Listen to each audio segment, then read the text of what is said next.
안식 한 3일 동안도 평안하셨습니까? 3일 기도에서 여러분들 뵙게 돼서 참으로 반갑습니다. 또 가정에서 방송으로 예배에 참여하시는 우리 성도님들께도 이 시간 하나님께서 성령으로 은혜를 주시기를 간절히 바랍니다. 오늘은 사도행적 제12장 박해자에서 제자로 마지막 시간이 되겠습니다. 사도 바울의 회심의 과정을 자세히 영감의 글을 통해서 우리가 살펴보고 있습니다. 그래서 한 말씀 한 말씀이 매우 중요한 회심의 원리들을 또 과정들을 우리에게 보여주고 있기 때문에 우리에게 매우 귀한 말씀이라고 저는 생각합니다.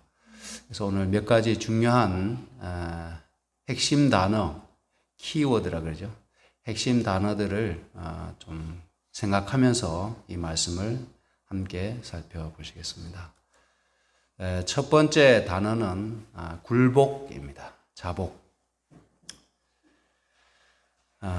우리는 성령의 역사에 또 하나님의 권능에 대하여 우리 자신을 굴복시키는 그런 경험이 있어야 합니다.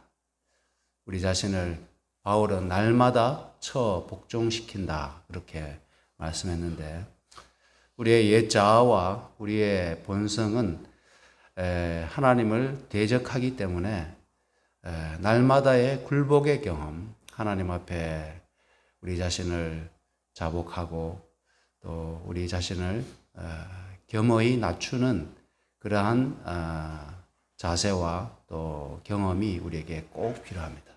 그렇게 할 때 성령께서 우리에게 부어지신 바 되고 또 하나님께서 우리에게 역사하시는 것입니다. 사울이 죄를 책망하시는 성령의 능력에 자신을 완전히 굴복했을 때 이 말씀입니다. 죄를 책망하시는 우리의 어떤 성품이나 또 우리의 어떤 언어 습관이나 또 우리의 어떤 행위에 대하여 성령께서 우리를 책망하실 때가 있습니다. 우리의 양심을 통해서 우리 마음에 말씀하실 때 우리 자신을 완전히 굴복하고 성령의 음성에 순종하는 그러한 태도를 갖추게 될 때 우리는 점점 더 성령의 이끄심에 이끌리게 되고 우리가 성령의 사람이 되어지게 되는 것입니다. 그래서 그 음성을 거절하고 자신의 의지와 자신의 기호와 욕망을 쫓아서 살아가게 될 때 우리는 점점 더 성령과 멀어지게 되고 또 하나님의 영의 역사를 우리가 경험하지 못하게 되어지는 것입니다. 그는 자신의 생애의 잘못들을 보았고 전에는 못 보았습니다. 그렇죠.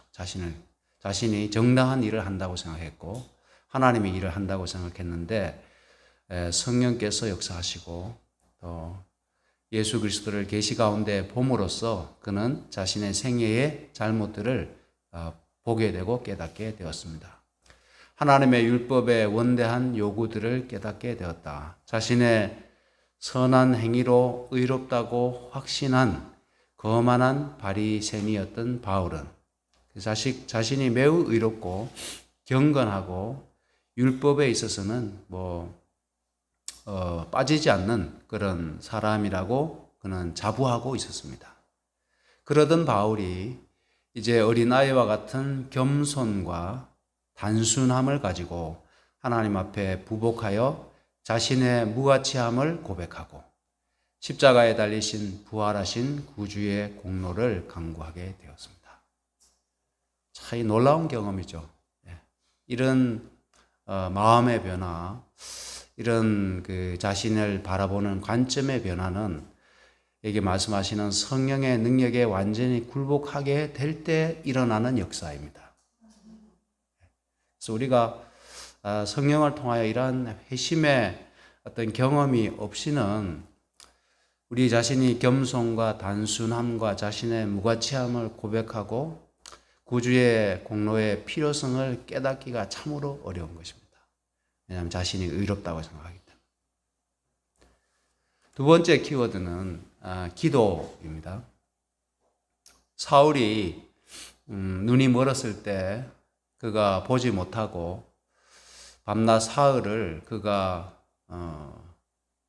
뭐 하며 보냈을까요? 대부분의 시간을 기도하며 보냈습니다. 지난 시간에 우리 살펴봤잖아요. 그래서 이 기도와 탄원을 통해서 그가 하나님을 더 깊이 바라보게 되고 또 하나님의 역사에 더 가까이 접근하는 그런 시간을 갖게 된 것입니다.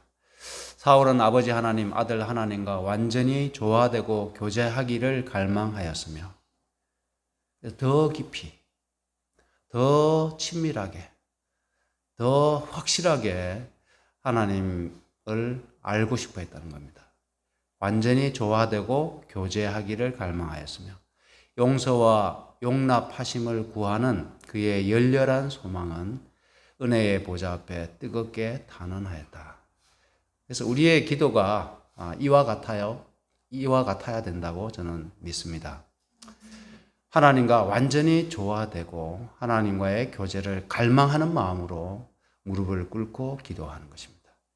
그래서 얕은 기도, 또 우리의 형식적인 기도는 자신의 필요만 그냥 던지듯이 뭐 해주시면 해주시는 것이고 말면 말고 이런 식의 기도가 아니라 바울처럼 하나님과 완전히 조화되고 또 하나님을 더 깊이 이해하고 교제하기 위한 그러한 심령으로 뜨겁게 탄원하는 것이 기도입니다.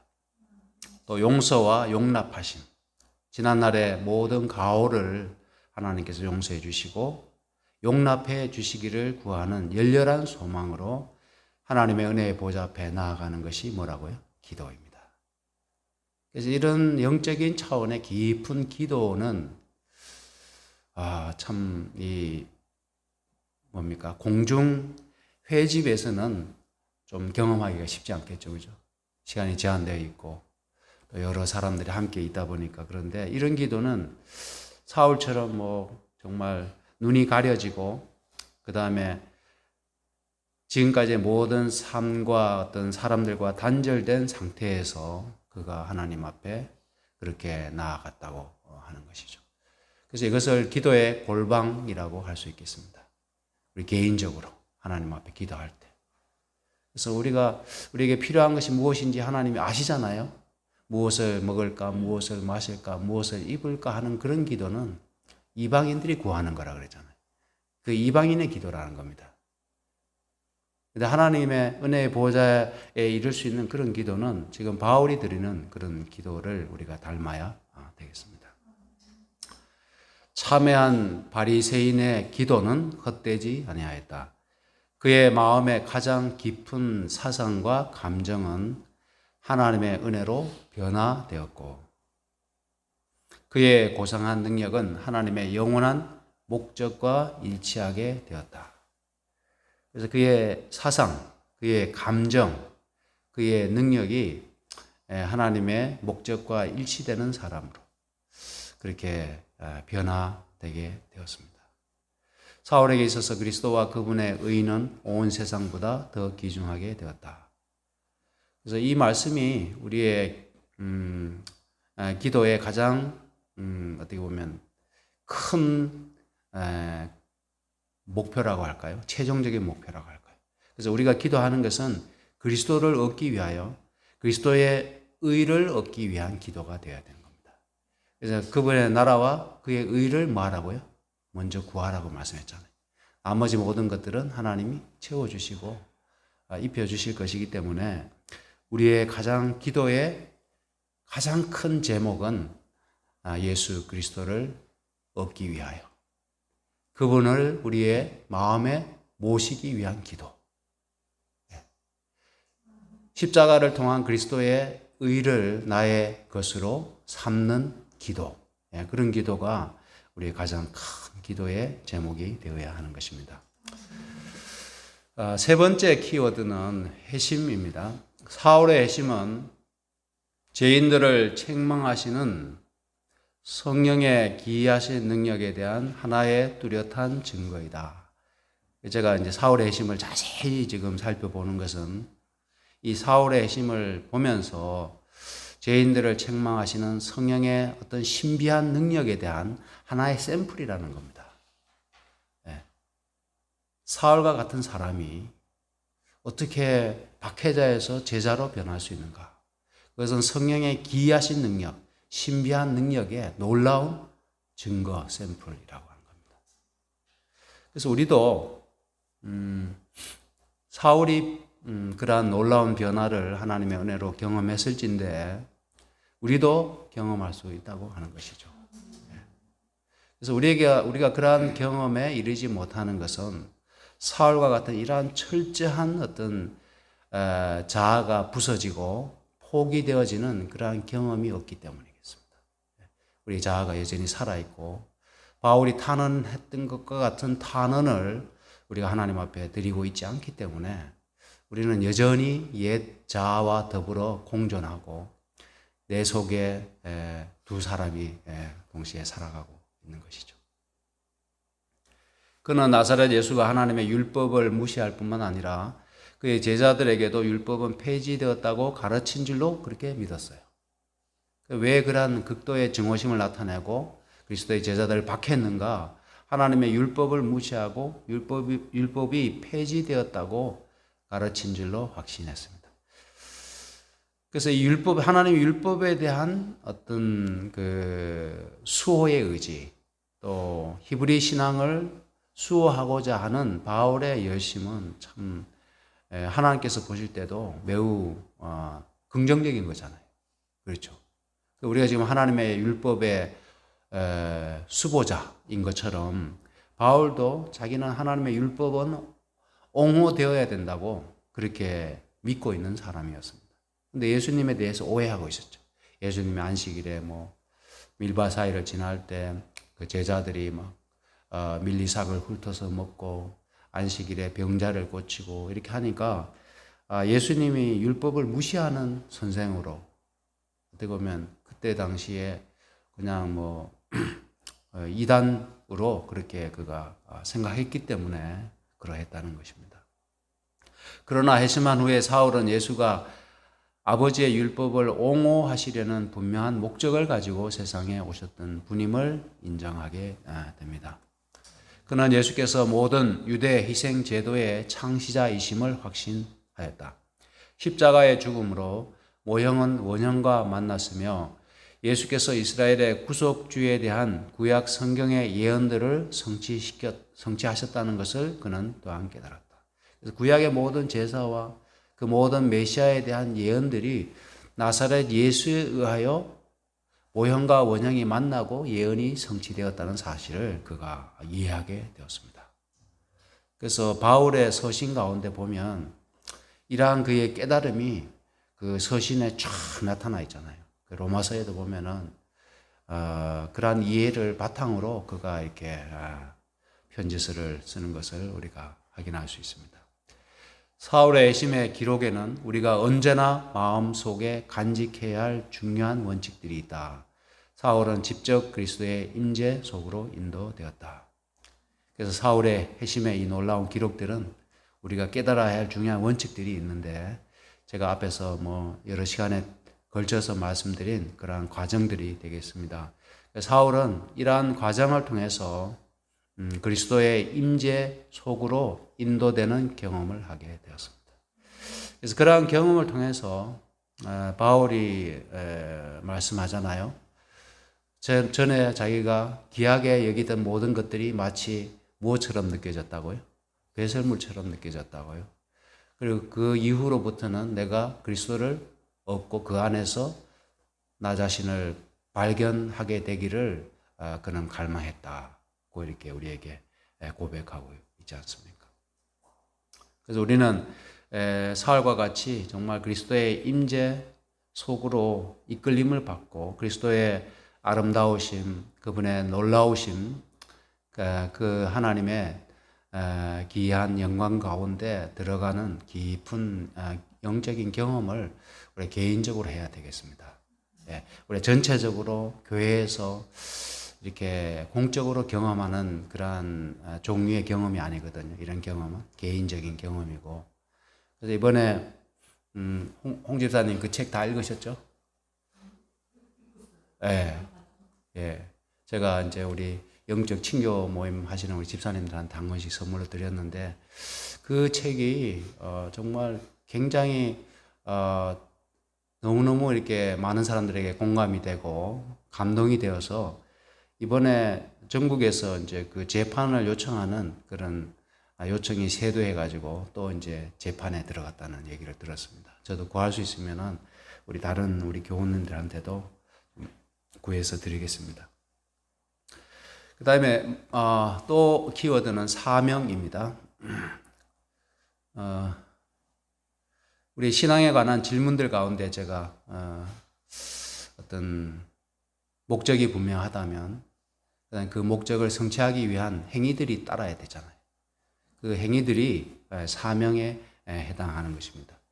사울은 그리스도께서 가장 중요한 사업을 위하여 준비하신 사람이었고 그의 택한 그릇이 되어야 하였으나 주께서는 그에게 지정된 사업에 대하여는 즉시 말씀하지 아니하셨다. 그분은 길에서 그를 붙잡으셔서 죄를 일단은 뭐하게 하셨어요? 깨닫게 하시고 회심으로 인도하셨습니다. 그래서 사울이 질문을 하죠. 뭐라고 질문합니까? 주여 나로 무엇을 하게 하시려 하나이까? 무엇 때문에 저를 부르시나이까? 이런 뜻입니다. 제가 당신을 위해서 무엇을 할까요? 이런 질문이죠. 그랬더니 구주께서 대답을 하셨어요? 안 하셨어요? 안 하셨다는 겁니다. 이게 중요한 대목입니다. 구주께서는 질문하는 그 유대인을 당신의 교회와 연결시켜 주셨습니다. 그래서 우리의 사명, 내가 주여 나로 무엇을 하게 하시려나이까? 라고 하는 질문의 대답은 우리가 어디에서 찾아야 할까요? 교회에서 찾아야 하는 겁니다. 그래서 우리의 사명은 교회에서 발견할 수 있습니다. 제 후배 중에 하나가 천명 선교사 1995년도에 필리핀에서 함께 이제 선교사 갔던 친구가 있는데 그 친구가 얼마 전에서 이제 저한테 전화가 왔어요. 전화가 왔는데 그래서 부탁이 있다고 형님 부탁이 있는데 전화했다고 그래요. 그래서 뭐냐 그랬더니 자기가 말레이시아에 선교사로 가고 싶다는 거예요. 그래서 이 친구는 신학도 하고 또 영문학도 해가지고 삼육학교에서 이제 계약직이었지만은 그래도 영어 교사도 했던 친구인데 자꾸 이 선교사에 대한 이 어떤 그 소명 의식이 소명감이 계속 있어서 나이가 벌써 이제 50이 거의 다 됐죠. 50이 거의 다 됐는데 자기 부부 선교사로 말레이시아에서 봉사하고 있다 이렇게 얘기를 하는 겁니다. 근데 이번에 우리 영남합회에 봉화 지역에 말레이시아에서 온 노동자들이 많이 있는데 농촌에 일하기 위해서 그 노동자들 가운데 재림교인들이 많이 있었습니다.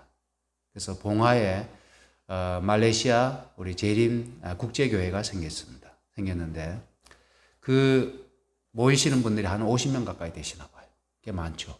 그 봉화에서 시골에서. 근데 그분들을 그 교회를 인도할 목회자를 이번에 영남 앞에서 말레이시아에서 데려왔습니다. 사바라고 하는 대회에서 말레이시아 현지 목회자를 이제 청빙해서 이번에 목회자 협의회 때 정식 목회자이기 때문에 참석을 했습니다.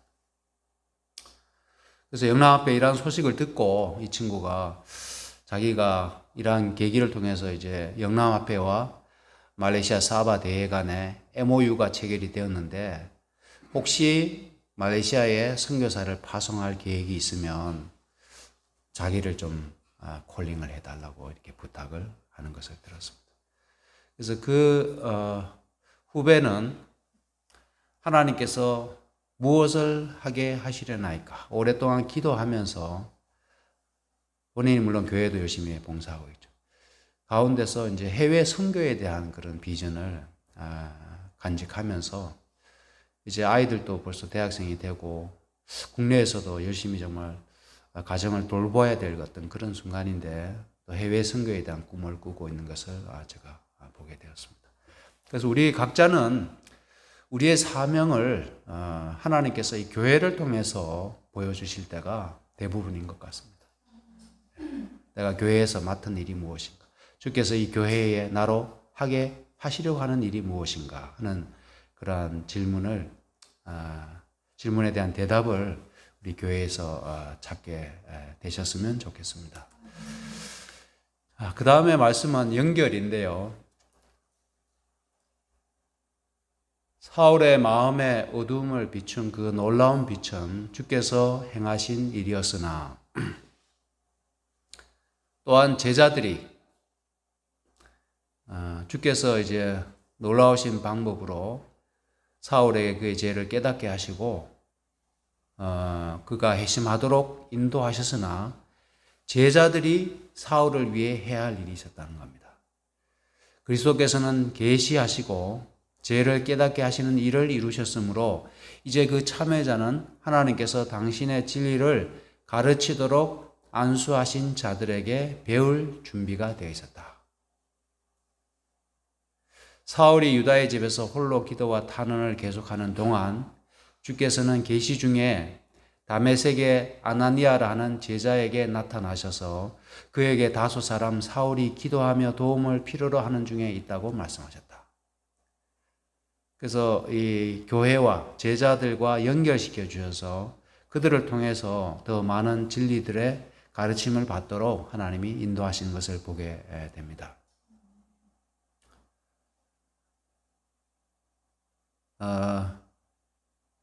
여기 보면 기도하는 중에 베드로가 환상을 보지 않습니까? 여기 보면 사울이 기도하며 도움을 필요로 하는 중에 있다고 말씀하셨습니다. 그래서 하나님께서 기도하는 중에 진리를 그에게 가르칠 또 다른 사람을 이렇게 연결시켜주는, 지금 말씀인 키워드가 연결인데, 연결시켜 주실 때 어떤 사람들을 연결시켜 주신가 하면 고넬료도 기도와 구제를 많이 하는 사람이었고, 베드로와 연결시켜 주실 때도 보면 베드로도 뭐 하고 있었습니까? 환상을 보게 되는 게 기도하고 있었잖아요. 기도하고 있었는데 기도할 때 보면은 베드로가 제6시에 기도하려고 지붕에 올라갔어요. 그때 환상을 보거든요. 그러면 6시는 몇 시입니까? 오늘날 시간으로 얘기하면. 예? 12시입니다. 정오입니다. 정오. 그러니까 베드로가 그가 개인적인 그 기도의 생활을 정오가 그가 기도하는 시간이었다는 겁니다. 제6시에 지붕에 올라가서 혼자 기도하는 중에 환상을 보게 됩니다. 지금 우리 교회에서도 제가 3월 달은 어떻게 하면 이 정오의 기도 모임을 가장 최적의 방법으로 진행을 할까 이렇게도 해보고 저렇게도 하는 중에 있는데 이 정오의 기도 모임 이번에 이제 같이 동료 목회자들하고 식사하면서 그쪽 교회에서는 뭐 기도 모임을 어떻게 하고 있는지 이렇게 물어봤습니다. 그때 어떤 분들은 온라인으로 한다, 뭐 어떤 분들은 새벽 기도 한다, 뭐 이렇게 여러 방법이 있었는데, 그래서 우리 교회에서 한 3월 달부터 정오의 기도 모임으로 밴드에 들어가서 이렇게 하고 있다 했더니 참 좋은 방법이라고 관심을 가지는 것을 보았습니다. 그래서 지금 참석하시는 분들이 뭐 4분이 되실 때도 있고 3분이 될 때도 있고 5분이 될 때도 있고 이렇게 한데 숫자가 중요한 것이 아니라 우리 동마산 교회를 위해서 매일마다 정오에 하나님께 기도를 드리고 있다. 중보의 기도가 하나님의 보좌에 계속해서 드려지고 있다 하는 게 중요한 것 같습니다. 그 사실이. 그래서 이것은 기도의 사역, 우리가 쑥뜸 봉사 사역을 하는 것처럼 이 기도도 사역이라고 생각하시면 좋겠습니다. 예. 교회를 위해서 하시는 영적인 거룩한 일이라고 생각하신다면 이 기도 모임에 기쁨으로 동참하실 수 있을 겁니다. 내 만족을 위한 게 아니라 교회를 위한 기도의 사역, 그러한 기도의 용사들이 참여하셔서 우리 교회와 성도들을 위해서 기도를 드리고자 하는 것입니다. 그렇게 할 때 하나님께서 베드로에게 환상을 보여주신 것처럼 우리도 정오에 여러분 개인적으로 아침과 저녁 기도하시겠지만은 그 일과의 중간에 하루의 중간에 하나님의 임재 앞에 나아가는 것이 저는 굉장히 의미가 있다고 생각이 되는 것이죠. 왜 하필 정오인가? 그 분주한 시간에 저희 집사님이 저한테 박해를 많이 했습니다. 왜 그 애매한 시간에 그런 모임을 하느냐고 정말 핀잔을 많이 들었는데 제가 핍박 속에서도 꿋꿋이 정오를 고집하는 이유가 그런 의미, 그런 뜻이 있는 것입니다. 하늘의 사자는 말하기를 일어나 집 가라 하는 거리로 가서 유다의 집에서 다소 사람 사울이라 하는 자를 찾으라. 저가 기도하는 중이니라. 기도하고 있잖아요. 네, 기도하고. 사울이 기도했듯이 또 아나니아도 기도하고 있습니다. 그래서 저가 아나니아라는 사람이 들어와서 자기에게 안수하여 다시 보게 하는 것을 보았느니라. 그래서 바울에게도 하나님께서 계시를 통하여 아나니아라는 사람을 통해서 눈을 뜨게 되는 것을 그가 알고 있었습니다. 그래서 하나님께서 놀랍게도 그 두 사람을 다 이렇게 연결을 시켜 주십니다. 그래서 우리가 바라는 바가 아니겠어요? 그래서 우리는 이미 진리를 전하도록 안수 받으신 분들 아닙니까? 그것이 집사의 안수든 장로의 안수든 목사의 안수든 진리를 전하기 위해서 하나님이 구별하셨다는 뜻이에요. 안수받았다고 하는 것은. 그래서 우리가 진리를 증거하기를 갈망하면서 동시에 우리가 기도하는 중에 있을 때 하나님께서 영혼을 연결시켜 주시는 것을 우리가 기대할 수 있습니다. 아나니아는 감히 다음과 같이 간언하였다. 그래서 아나니아가 이 사울에 대한 소문을 너무나 잘 알고 있기 때문에 내가 여러 사람에게 듣사온즉 그가 예루살렘에서 주의 성도들에게 적지 않은 해를 끼쳤다 하더니 여기서도 주의 이름을 부르는 모든 자를 결박할 권세를 대제사장들에게서 받았나이다. 그 소문을 들었어요. 공문을 받아가지고 다메섹에 온 이유가 그리스도의 제자들을 박해하기 위해서 왔다는 것을 그가 알고 있었다는 것입니다. 그런데 하나님의 성령께서 천사를 통해서 가라, 이 사람은 내 이름을 이방인과 임금들과 이스라엘 자손들 앞에 전하기 위하여 택한 나의 그릇이라, 이런 말씀을 듣게 되는 겁니다. 그럼 자기가 알고 있는 사실하고 사울이 왜 다메섹에 왔는지 많은 사람들이 들었어요. 그렇죠. 여러 사람에게 듣사온즉. 근데 그가 기도하는 중에 그는 나의 택한 그릇이다 라고 하는 상반된 그런 말씀을 듣게 되는 것입니다. 이러한 때에 아나니아가 경건하고 의로운 사람이기 때문에 자기의 생각이나 자기가 듣고 알고 있는 그 사실에 의하여 결정하지 않고 하나님의 생각과 하나님의 뜻에 굴복하게 됩니다. 그래서 사울을 만나러 가게 되는 것입니다. 천사의 지시에 순종하여 아나니아는 근래에 예수의 이름을 믿는 모든 사람을 위협하던 그 사람을 찾아내어 고통하는 참회자의 머리에 손을 얹고 말합니다. 형제 사울아. 여기 형제 사울이, 형제라는 말이 그냥 하는 말이 아니거든요. 원수입니다. 원수. 진리의 원수. 수많은 사람을 박해하고 감옥에 가두고 죽였던, 스데반을 죽였던 그 정말 어떻게 보면 철천지 원수죠. 진리의 원수. 근데 성령께서 말씀하시는 그 말씀을 아나니아가 100% 신뢰하고 믿었기 때문에 그 사울에게 머리에 안수하면서 형제 사울아 이렇게 부르는 것을 봅니다. 주곧 너가 오는 길에서 나타나시던 예수께서 나를 보내어 너로 다시 보게 하시고 성령으로 충만하게 하신다. 그렇게 했더니 즉시 사울의 눈에서 비늘 같은 것이 벗어져 다시 보게 된지라. 일어나 침례를 받게 됩니다. 자, 마지막에 이제 의미 보고 마치겠습니다. 자, 이 사건들의 의미는 무엇인가 하는 겁니다. 왜 하나님께서 직접 모든 것들을 사울에게 다 이렇게 사명까지도 알려주지 아니하시고 제자들과 연결시켜 주시는가? 이와 같이 예수께서는 당신의 조직된 교회의 권위를 시인하셨고 사울을 지상에서 당신이 임명하신 대리자들과 연결시켜 주셨습니다. 그리스도께서는 세상에서 당신의 대표자로 교회를 가지셨고 그곳에서 회개하는 죄인을 생명의 길로 인도하는 사업을 위탁하셨기 때문입니다. 그래서 교회와 연결시켜 주십니다. 많은 사람들이 그들이 빛과 경험에 대해 지상에서 그분이 인정하시는 제자들과 상관없이 그리스도에 대해서만 책임이 있다는 생각을 가지고 있다. 이 말씀이 무슨 말씀인가요? 어떤 사람들이 정말 신앙이 좋은 사람들이 자기들이 뭔가 예언의 신이나 성경 말씀을 연구하고 깨달은 다음에 그들이 받은 빛과 경험에 대해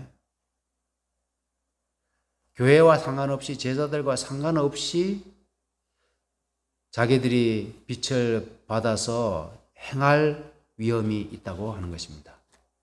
그래서 그러한 경우에 교회와 교회의 대표자들을 무시하고 비난하는 경우가 참 많이 있습니다. 그래서 하나님께서 사울이 그렇게 되지 않도록 하시기 위해서 교회와 연결시켜 주셨다는 겁니다. 사울이 놀라운 경험을 했잖아요. 그죠? 근데 제자들을 무시하고 교회를 무시하고 활동하고 일하기를 하나님이 원치 아니하신다는 겁니다.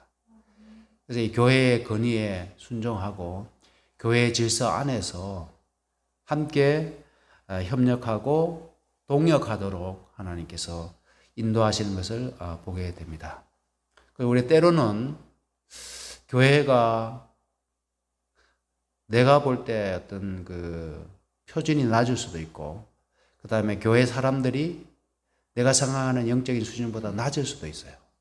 또 심지어는 목회자도 내가 정말 개인적으로 깊이 말씀을 연구하고 깨달은 것보다 더 어떻게 보면 내가 볼 때 수준이 낮아 보일 수도 있습니다. 그렇다 할지라도 참된 그리스도의 제자들은, 신앙인들은 그럼에도 불구하고 교회의 질서를 존중하고 교회의 권위를 따라야 하는 것입니다. 그러한 것이 교만으로부터 그 자신을 지켜줄 수 있는 매우 안전한 방법이, 안전한 길이 되는 것입니다. 예수께서는 죄인들의 친구이심으로 그들이 근심할 때 마음 아파하신다. 그분은 하늘과 땅의 모든 권세를 가지고 계시지만 인간의 계몽과 구원을 위하여 당신께서 정하신 방법을 존중히 여기시어 당신께서 세상의 빛의 통로로 만드신 교회로 죄인들을 인도하신다. 그는 세상에 비친 교회와 직접 교통하도록 조치되었다. 마지막 말씀입니다. 이 경우에 있어서 아나니아는 그리스도를 대표하며 그분의 대리자로 임명을 받은 지상의 그리스도의 목사들을 대표한다. 아나니아가 누구를 대표하는가? 그리스도를 대표하며 또 그분의 대리자로 임명받은 지상의 그리스도의 목사들을 대표한다. 아나니아는 그리스도의 대리자로서 사울의 눈을 만졌다. 그는 그리스도의 대리자로서 손을 사울에게 얹었다. 그리고 그가 그리스도의 이름으로 기도할 때 사울은 성령을 받았다. 중요한 말씀 아닙니까? 그리스도의 이름으로, 그리스도의 대리자로서